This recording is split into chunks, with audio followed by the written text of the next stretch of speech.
All right. Welcome everyone to this special fireside chat around World Rainforest Day. I hope everybody is having a really great summit, enjoying some brilliant speakers talking about really impactful, meaningful work. It's inspiring in all of the best ways. And so thank you for joining us here today for our chat. My name is Phil Wocken. I'm the head of marketing here at Worldview. I am stepping in at the last minute for our CEO, Ryan Hartman, who unfortunately was under the weather today. So I will be your host for today's conversation, and I'm excited to introduce our guest here in a second. But at Worldview, we're our space company, and we're aiming to help Earth and conservation of all of our precious resources here on this planet, the rainforest being one of those key primary areas. So we're here on World Rainforest Day to talk about how space and Earth observation can work together with corporate social responsibility to so that for-profit companies can still be profitable, but being mission first and purpose driven to really help improve and protect and conserve our planet.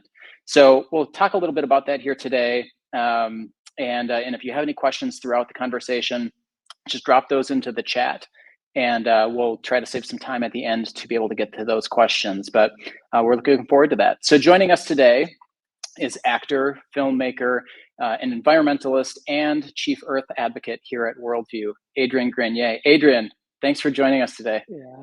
Hey, thanks, Ryan. Phil, hi. we are going to send a big feel better to Ryan out there. We'll miss him. Yeah, I'm sitting in his spot in the conference room, channeling Ryan's vibes. So yeah, I know he's here tuning in. So with that, Adrian, I think a really good spot to start, just as we talk about the rainforests and everything that is that matters to that. Just how important is the rainforest to the Earth? And I should say rainforests, plural, because obviously there's many. Oh, I get to answer that. That's You do. One thing that I've learned over the years through my environmental work is not to know too much, but to remain curious. And a lot of times in environmentalism, there's this sort of top-down arrogance in which we tend to want to tell everybody how to be and what to do. But the one thing I think about when I think about the rainforest is how much I don't know, how much diversity, how much complexity. And so I'm deeply, greatly humbled about how important the rainforest is to creating a system that serves not only itself, but the world, environment, and humans. So really, I can't say exactly how important it is. I know that it's way beyond what I could explain or express. It brings us water, it brings us oxygen, biodiversity. If you were to put a price tag on it, it would be trillions and trillions and trillions of dollars put into our economy. It's invaluable to humanity, to all life. And then the rest of it would just be poetry because it's just way too big. Well, I feel like there's so much of an education component to it too, that, we're adults, we're learning more about the world rainforests and the oceans and all of the habitats that are on the planet that, I don't know, maybe I just didn't pay attention enough in school, but just like even, learning about that here on World Rainforest Day and listening to some of these different sessions and, our own education that goes into understanding the rainforest, like the fact that they cover 3% of the planet, but have over half of all of the species, when you start to think about the scale and the enormity of that and the impact, it drives so many parts of our daily life that I think we all just often take for granted. Absolutely, and it just it demonstrates how interconnected we are.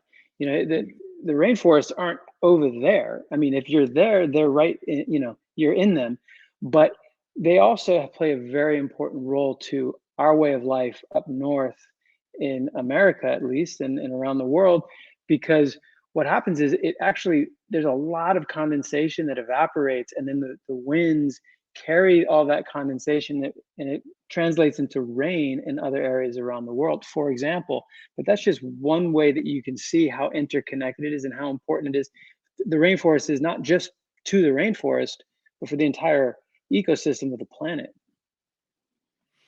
So, obviously we talk about the importance of the rainforest and, why that education is always necessary and the gathering of some of the facts and sharing some of the facts is so critical. But, why or how are there ways that are working really well and maybe opportunities where we still need to improve that with making sure that the right data and information can be shared with all of the necessary parties?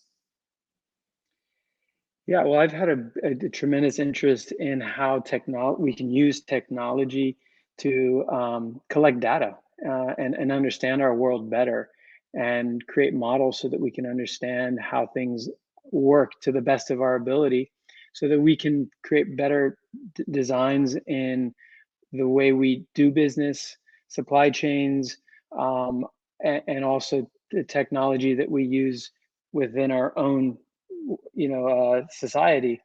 Um, so I'm looking a lot at, modeling in terms of like how do you literally instrument the ocean? How do you instrument the rainforest so you can constantly be collecting data and then be adaptive when things are changing, and you can actually be in relationship to it better. I mean, like I think this conversation really goes to show how disconnected we can be to the world outside of ourselves. So how do we get closer? How do we bring it in closer so that we can make better choices when we do business, make better choices when we're as consumers.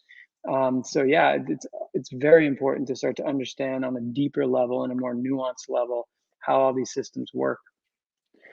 We've been thinking about that a lot too, because as we learn more about as individuals, whether in our daily work or in our lives too, but just being able to share some of that information out. Like, yeah, I think that that's where that education can really help and happen. And it doesn't have to be in an echo chamber of those that are in the know, that, are boots on the ground and helping, conserve. It's also helping bring some of those other folks along that maybe don't have those insights into, like, the importance of the rainforest, for instance, right?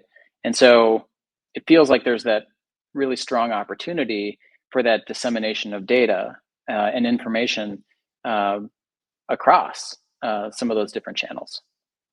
Well, it's a balance between the scientific and the technical understanding of the world, and then the telling the story.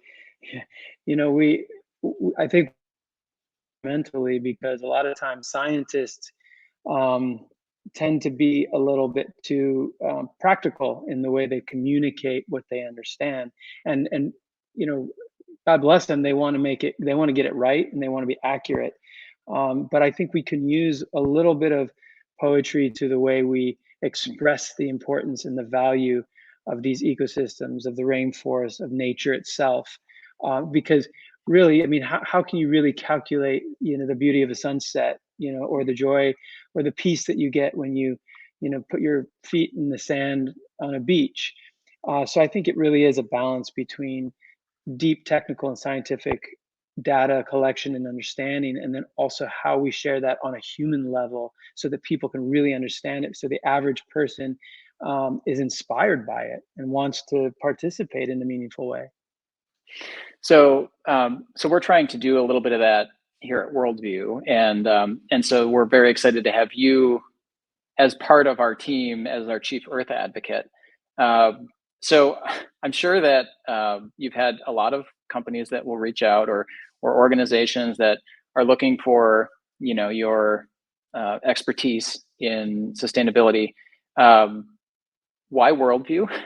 Why a space Mhm. company? Yeah, chief Earth advocate, the least technical title in the whole company. I really do see the role as um, hearts and minds, the heart and soul of what Worldview's mission is, which is ultimately, someone's here, to the ultimately to take human beings to the stratosphere and give them an opportunity to reflect on their place in the world. And then when they return back to Earth, that's when my job kicks in, where I welcome them home and get them to integrate that experience into their daily lives, so they can continue to rediscover and find that important dynamic of where they land in the world. There's nothing more important than, I think, our identity and our purpose in society and within humanity and nature. And I think we have in this culture a crisis of meaning in many ways. And so, what better way than to use technology, not to escape the planet, not to leave and run, and to abandon our woes, but really use technology to go deeper into working here on Earth and making Earth the most beautiful place it possibly can be. And we really need all hands on deck. We need every single human, not just the few elite who can afford it to go up and then tell us what to do, but we really need thought leaders and everyday humans and teachers and everybody really to have this opportunity to make that personal journey and make that personal transformation and then participate. Yeah, I'm glad you mentioned that accessibility part and making it not just for billionaires. That matters a lot to us, right? That the space race, space tourism has gotten a lot of that bad publicity around it being a billionaire space race. And sometimes when it's just a joyride or a quick trip, like it can be really hard to grasp all of those different things. And so for us as a purpose-driven company at first, it was really important to us to be able to build this experience that is as affordable as we can make it to as many people as possible, so that we can have all of those different walks of life that you talked about, right? And so that matters to us a great deal. And when we can have all of those people lift off the planet and experience this floating Earth, floating through space, just that different perspective. And it can be hard when we're in our daily lives, we're nose down. You might not care about the rainforest or the oceans or all of these different habitats that make Earth such a beautiful place. Like we always joke about it in the office, here on Earth, we love to go hiking and mountain biking and trail running down here in southern Arizona in the mountains and then in the desert. You can't do that on Mars unless you're, in a bulky spacesuit, and that's for us, Earth's a pretty cool spot. Let's not abandon it. Let's leave the Earth, come off of the Earth, so that we can look back down upon it and be better for the Earth. So it's yeah. I'm just imagining those billionaires up there, just in their suits, and be like, "What did we do?" Shoot. Yeah. All right. Well, we got a question from Amalia. Thank you for that. In addition to shifting perspectives of Earth, what are some of the other components of the business that contribute to environmental and social good? Yeah. So well, that's go ahead. Go ahead. Well, I'm just always marveling at Ryan's commitment to sustainability from the get-go. I mean, baking into the DNA of the company, not only social responsibility, but environmental responsibility. And obviously, I had a lot of questions when I first, was looking to take this role, and I wanted to make sure that it was legitimate, that his commitment was not just greenwashing, but there's no better time to actually make those commitments than when you're building the company. It's a lot harder to retrofit because you've already established the company and certain revenue streams that may be in conflict with your environmental mission, and then environmentalism becomes this bastardized other thing, this other department that never gets any love. And I always end up hanging out with those guys in the side room. But this is from the top down, from leadership. This is a very meaningful commitment to environmental responsibility. And one thing that I'm excited about is this idea of EPR, which is extended producer responsibility to the materials, to everything that is used in the balloons, to make sure that they're captured over time, and that the chain of custody is taken and held by Worldview till the forever, essentially. Well, and I think a lot of that can be done. People might maybe think about that on the manufacturing side, right? Like everything that leads up to, that it's not just, okay, well, do you have emissions as you ride on a rocket versus riding on a stratospheric balloon? But for us, it's also then thinking about that after that flight too. So, how can we repurpose our balloons for plastic?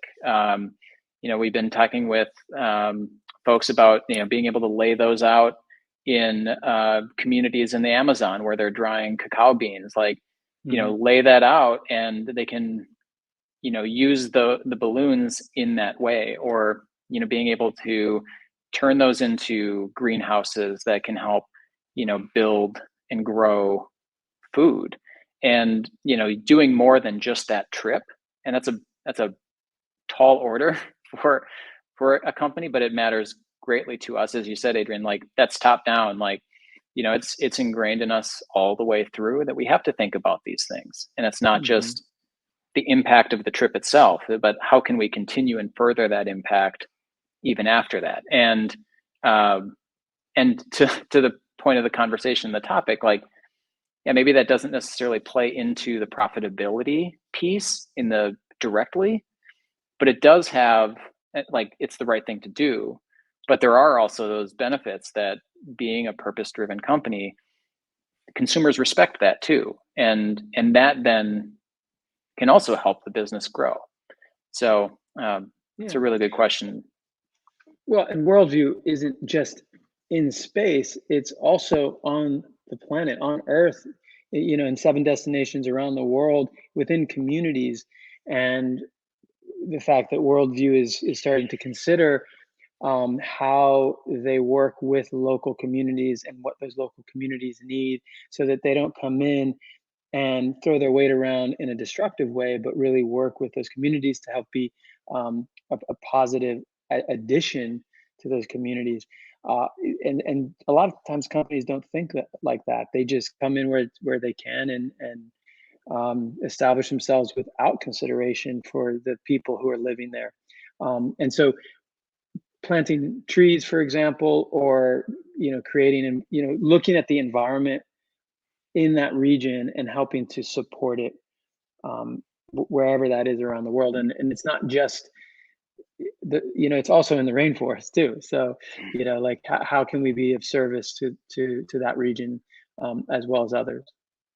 I think that brings up an interesting point that I think is a good segue into kind of another question. But as we think about that, like, as we think about it as a company, like, it's we're a stratospheric exploration company, and so for us, some of those boots on the ground things, it's hard work. Thankfully, there's amazing organizations and partners and collaborations that we can work with to help bring some of these things to life. And I think that that's what's really exciting for us as we think about that. And I'd be curious on your thoughts on partnership and collaboration as those go through the system. But like I said, with the drying out the cacao beans, we're working, Rainforest Partnership is helping us with some of those connections so that we can get balloons in their hands to be able to lay them out, or helping with some of these greenhouses. Like, there's a lot of these opportunities that I think we can do, but it doesn't have to be solely on one corporation or organization. It should be an interconnected network. Absolutely, yeah, and that's something I'm really excited to support on as UN Environment Ambassador, the founder of Lonely Whale, and our mission at Lonely Whale is really to work within partnerships to make more connections to the ocean. It's not to save anything; it's really to work in harmony with others and the environment. So yeah, that's part of my role as well, is to bring a host of humans to this experience. Many of them being artists, ambassadors from around the world, but also businesses and nonprofits. And then when people return, how do we connect them with the places that inspired them, and so that they can continue the work here on the ground? Um, this this is really uh, a way in which we can become more interconnected as a global community by witnessing ourselves reflected from the stratosphere. Um, I mean, and ultimately allowing people to make this experience their own, so that it's not a top-down dictation of what needs to occur, like how we all need to participate, but we really do need to be as individual as we can be, so that we can make the right decisions for our local communities and for the specific regions around the world that need individual participation. So is that then how we take a gigantic task like, um, preserving the earth? Is that how we then start to make that more realistic by breaking it down at the individual level? That's how nature does it. I mean, that's how the rainforest does it, right? It's not a one size fits all. It's not monocrop. It's full of diversity, and every single species, every single microorganism plays its role and does what is uniquely necessary for itself.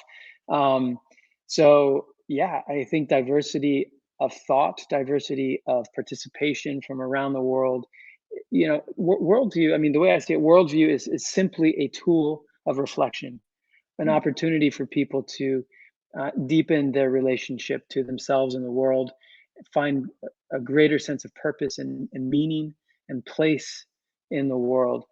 And it's inspiring that they can go out and take that experience and apply it to their unique, um, role in the world, whatever that may be, wherever that may be. Yeah, and I think that some of that comes down to the purpose of a company, right? And we've thought about that too. Like, we can stand on a pulpit and, dictate some of these different things, like, everybody should do this, this, or this. Um, but also, like, we recognize like individual thought is what makes humanity as a species uh, an amazing group of people, because it's those different ideas that we all continue to be better from, and we don't have all of the answers. Like you said, we're just the vessel, we're the method or the means to be able to lift someone off the earth, or to on our other side of the business to be able to help image the earth from the stratosphere, and that has really big impacts as well too. But whatever when people go up, they're going to have their own thoughts. We don't want to legislate or dictate any of that.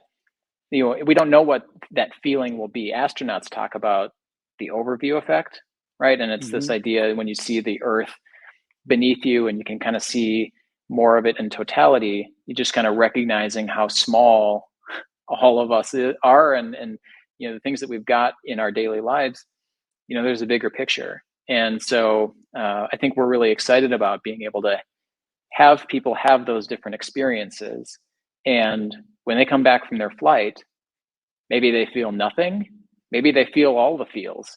And we'll kind of help connect them, with others that can help them digest some of those feelings.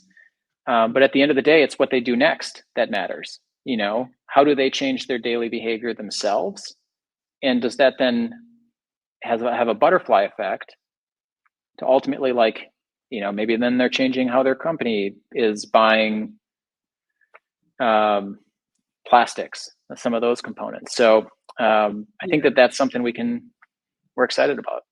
Yeah, I think that's right. And the idea is not to dictate that everybody must have the same experience, but that if you reach that critical mass of change, then good things happen. That's the theory of change, is that, when people make those decisions of their own volition, of their own will, and we simply look, worldview brings people to the stratosphere. It gives them an incredible opportunity to reflect on the earth.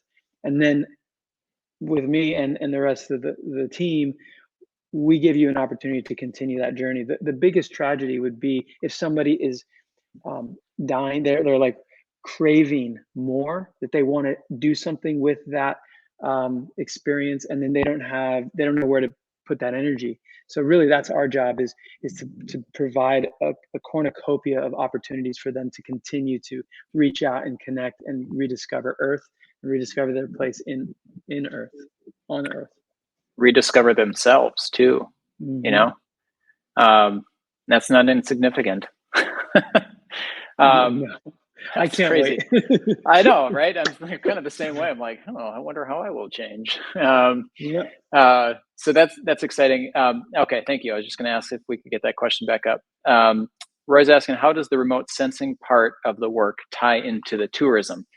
I'll take first crack at this one, Adrian. But remote sensing is the core of our business, and so for anybody who doesn't know what that means, remote sensing is something that allows us. We use stratospheric balloons in our business. It's built around stratospheric balloons and lifting objects or payloads into the stratosphere. So most of our operating altitude is around 100,000 feet. I don't have the kilometer translation for our non-US friends on the call here today. But point being is we can lift cameras and sensors into the stratosphere and then be able to look back down on the Earth. So we have a number of use cases that we use with that. One of them might be to monitor weather in the stratosphere. Because of the technology that we use, we can hover in the stratosphere for 30, 45 days. So for a very long time, generally over a fixed part of the Earth. And so if we wanted to measure, or if the National Oceanic and Atmospheric Administration, NOAA, the weather people, as I call them, like if they wanted to monitor what the weather was like in the tropics down in the Caribbean, like we can help them do that. We can lift sensors or cameras up there. So that gives us a really strong foundation around the principles of stratospheric flight. If you think about it in rocket terms, there's very fixed calculations and math, and this is where I'm way out over my skis. And we've got a really good team of engineers back there that can calculate all of these things for us. But they know if you wanted to lift X amount of weight or mass, you need X amount of size of balloon and X amount of lift gas to be able to lift that up to 100,000 feet. So we're using that technology and the systems that we've developed over the last 7-8 years to then know, being able to lift up a capsule of X number of pounds or kilograms. Like we know exactly what we would need to do that. It becomes, we've all heard the saying, like, it's not rocket science. Or rocket scientists. We don't have rocket scientists here. We have balloon scientists, and they are equally as smart. I promise you that. There's crazy math that goes into it. So all that to say, that is how remote sensing is helping us as we develop the space tourism business. But while we're on the topic, I think there's also a really important tie-in with remote sensing as it relates to our mission here at Worldview, where we want to inspire, create, and explore new perspectives for a radically improved future. So what that means is, like, we want to be able to not escape the planet, but to better understand it and help others too. And so on the tourism side, that's where we're talking about this intrinsic type of switch. But then on the remote sensing side, it gives us an opportunity, a very unique opportunity to do things like monitor pipelines for methane leaks, which is a huge contributor to climate change. Or if we need to monitor wildfires or hurricanes or other natural disasters, we can do some of those things and use that data and information to help others better understand the planet as well. So it still helps us fulfill our purpose, but that's how we've got remote sensing and space tourism that on the surface might seem two totally different tracks, but at the end of the day, they still work together, which is exciting. It was a very long way to answer Roy's question. So You did a great job. You did an incredible job. Okay. It was like I hope Phil takes this one because it's yeah, it is science to me. It's very deep. Yes, and I learn something new every day here. It's amazing. I walk down the hall, I'm like, I had no idea on that. Most of the time, it's related to stratospheric science. Other times, they're just really good dad jokes that I can, you know, uh, take home to the kids. So anyway, always learning. Okay, all right. So Amalia asks, some sectors argue that conservation isn't profitable, but studies and experiences have shown that conservation is actually good for business. How is that? How are environmentally friendly policies, processes, and systems profitable? That's a good question too. I have some stats on that. We've been doing a lot of research on the market as we were thinking about who we are as a business.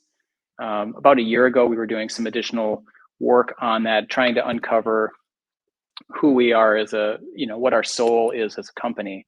We've been purpose driven for many years, but this allowed us to kind of look at that and resolve two traditionally mutually exclusive ideas: profitability and being purpose driven. There was some research that had been done. There's a book called Built to Last by Jim Collins and Jerry Porras, and they talk about identifying a list of breakout companies that, as part of their success, as they've studied these companies, had a quote unquote sense of purpose beyond just making money. And when they looked at those companies compared to the general market of companies that are out there, of for-profit companies, they outperform 15 to 1. So by being a purpose-built business and one that focuses on that, consumers increasingly more and more want to support the businesses and the organizations and the brands that are doing more than just turning a profit. Yes, profit is important for investors and shareholders, and that's something that we are keenly aware of as a for-profit business, but we're not letting that get in the way of our being a purpose-built business. And that matters to us a very great deal.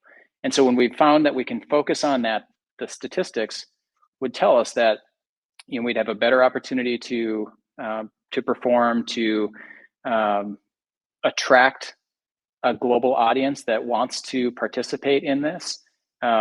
Maybe it's for environmental concerns, maybe it's just for their own self-development, and they want to do it for that. So, for us, there's there's more too, but I think I'll pause there and take a break or take a breath, because I think that that's a really good market stat that helps validate some of our efforts.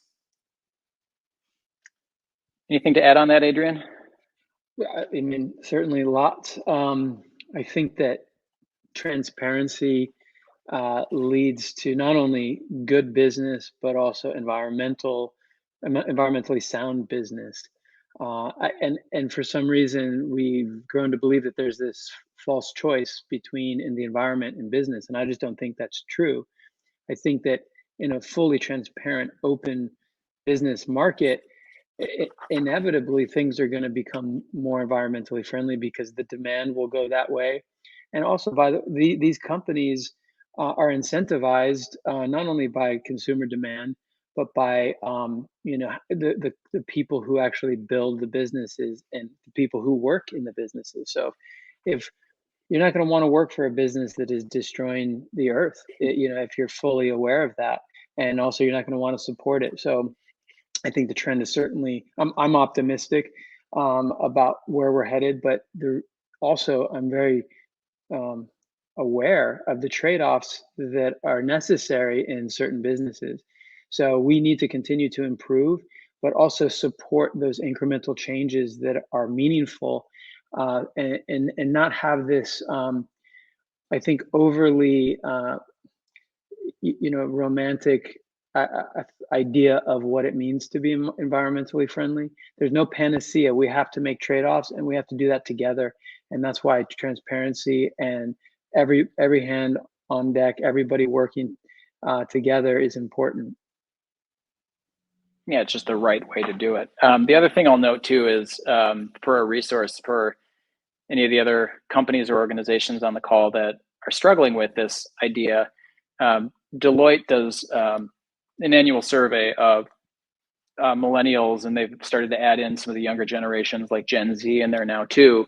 And they look at older generations too, but they look at what the major impacts and drivers are and what matters to some of these generations. And so that's a really good data point. The research is really well thought out that that also proves this idea around purpose-driven brands and them wanting to support and wear, if they're going to wear a logo on their sleeve, like they want it to be something that they believe in too. And there's that extension of themselves through those brands.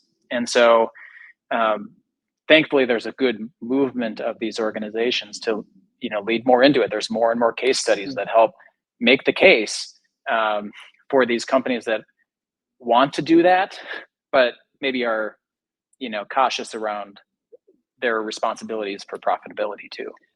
Yeah, I also want to say that I have an impact fund called Du Contra, and not only do we invest in companies that are environmentally more sound, but also we have to recognize that supporting human beings to flourish and to be the best possible version of themselves they can be for health and wellness, so that they can make better decisions, is also environmentally friendly.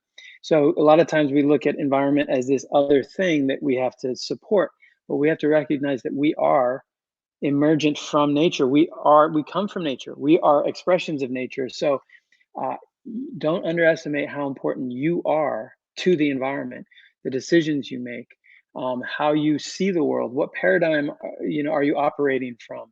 Is it an old paradigm, an old linear system paradigm of like extraction, consumption, and then waste? Or are you making decisions that are more in line with a holistic regenerative system? And that's you, that's us, that's me, that's we. And that's also another reason why Worldview is an environmentally friendly company, because it is contributing to the human flourishing and the betterment and the perspective shift that I think can really help to make a dramatic impact on the planet in ways that we can't even calculate at this point. Yeah, perfect. I want to come back to that too. There was something there, but let's cover this one from Dan.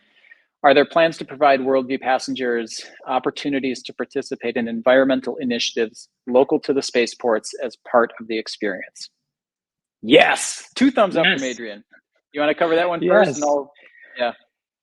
Yeah, I think that's really the key. Is a lot of times people look at space as the final destination. You get there and that's it. But that's just the beginning. That's just the appetizer. You get to go to space and then you come back down and you start engaging not only with the community of people who are space enthusiasts who have been to space, who are waiting to go to space, but also the people who are working on the ground to make this world that we all share a better world, a radically improved future. So we do encourage, and we will provide those opportunities for people to not only connect in with local on the ground partners and people, but also around the world. Look, you go to the stratosphere and you get a bigger vantage point. You don't have to stay, connected right where you are. You can see quite a distance, and you can connect in with somebody on the other side of the world. Well, I think that'll be the beauty of it too. There will be opportunities for excursions. If you want to go out to have a beautiful dinner, or go explore, and maybe there isn't a sustainability angle. Not all of those components will be, but it is very important to us as one of those prongs of understanding the local environment and the biodiversity there. There's also local cultures that have been there for centuries, millennia, and that's important for us to share that story with as well too. And so it's as much about that experience and the choices that you'd make for things that you would want to do in and around your stratospheric flight when it's on flight day. But there's all of those opportunities that enrich the experience so that by the time you get up and then see, I mean, you don't realize how big the Grand Canyon is until you see how small it is from the edge of space. And that's why we've picked some of those world wonders. A, there's great excursion opportunities around there, but B, and more importantly, it's about that perspective and understanding that on the ground and then being able to rise up and just really, I mean, that makes it more impactful. It's not just, we're going to send you up, take you down, and that's it.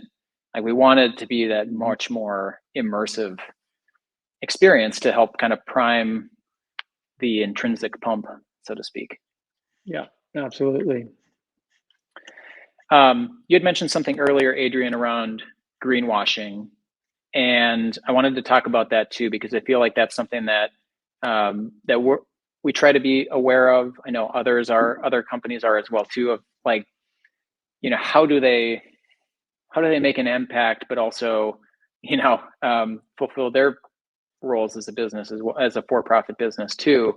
But what are some of those ways that a company can go through and, you know, walk the walk, talk the talk, without, whether intentional or not, being, you know, kind of lumped in the greenwashing label? I mean, I think it's all about transparency. It's all about how you want to communicate what you're trying to do, and people will recognize whether it's legitimate and authentic, or if you're just trying to fake it, you know. And if you are honest about what your challenges are, and you're earnest about trying to overcome them, and you're open to others coming in to support you and help you get there, and you're willing to make the changes that you need to, I think that's the key. Because a lot of times people want to do the right thing, and then they recognize that it's not easy, and and then they abandon their promises, and that's a big disappointment, and then it reeks of greenwashing. Some companies, I mean, I can't say that all companies really intend to do the right thing. You know, some companies perhaps are intentionally trying to pretend and get away with something. But you know, I that's what I do, really, is I try and communicate the realities of um, you know, what it means to have a business and operate a business, and then try and find the ways in which we can just continue to make things better and to be more sound in the way we do the work, and then also report on the fact that you know, something didn't work, or that we need help, that we can't do it all on our own. So as long as you're open and honest about, you know, the process, I think you're going to be okay. Yeah, I mean, nobody pretends to have all of the answers, right? We're always individuals, corporations, organizations. We should always be striving to better understand. Yeah, well, and this is, I think, part of the problem with modern environmental rhetoric is it's so absolute. You know, we're all going to die in 10 years, or, um, you know, you have to have zero carbon, like your footprint has to be zero.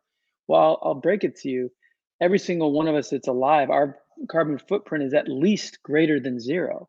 So this idea of being zero, it just doesn't exist. There's always going to be something. So a permaculture teacher of mine gave me a great phrase. He said, instead of trying to reduce your footprint, maximize your handprint. Get out there and create systems that are abundant and regenerative, and give forth and give make the world better. Don't try and reduce and hide away. You, as a human being, an expression of nature, with all your intelligence and your imagination, can do so much for the planet if you turn it on and point it in the right direction.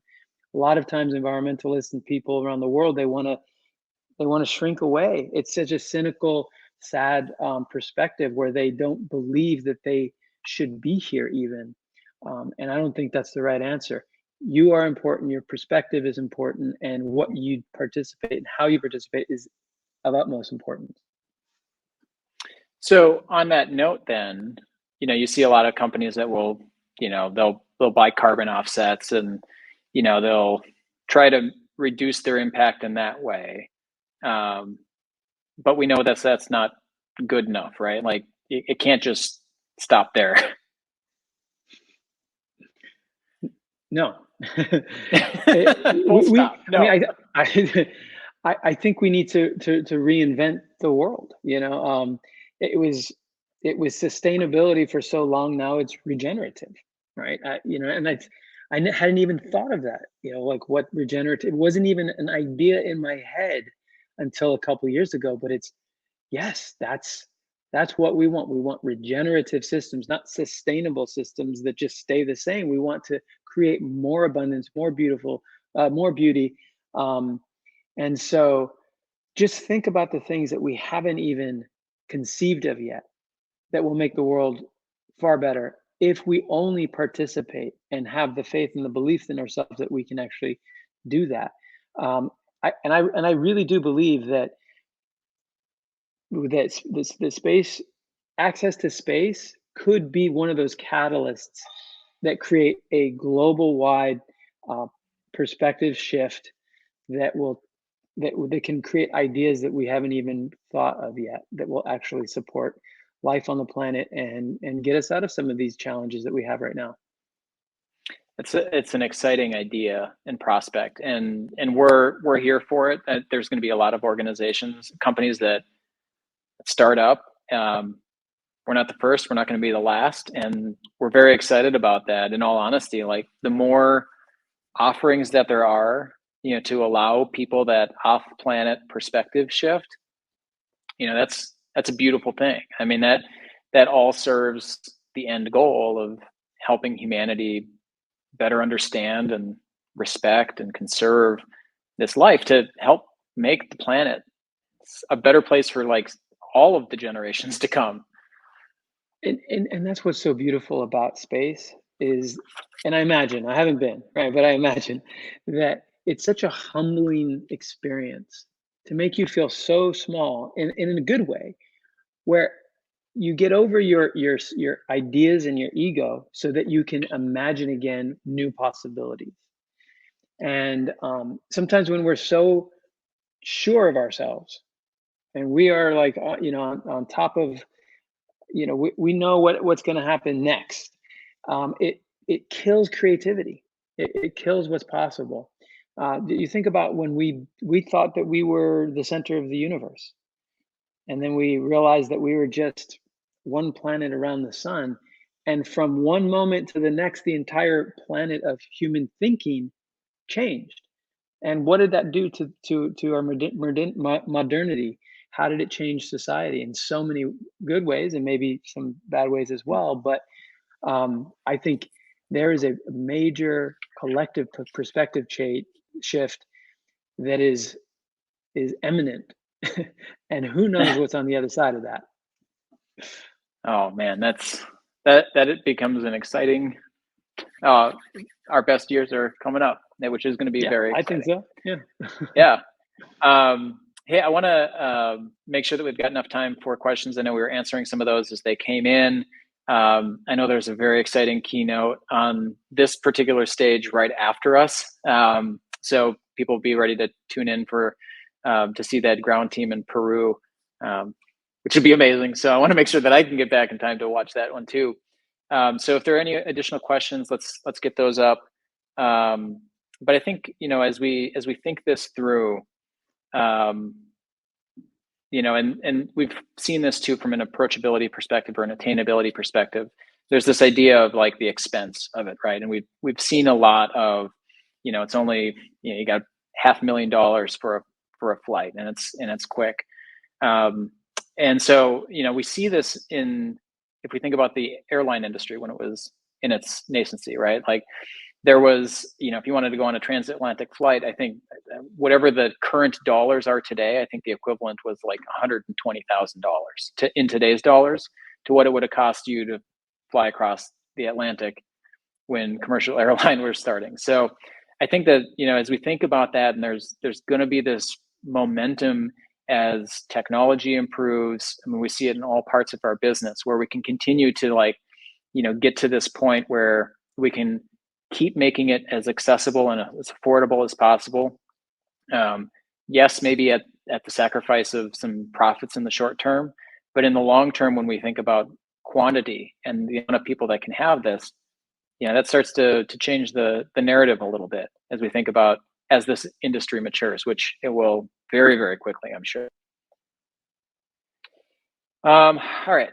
Raina asks, how can Worldview and other companies better connect directly to local communities in dialogue and partnership, and also support the local economies where they're located and operating?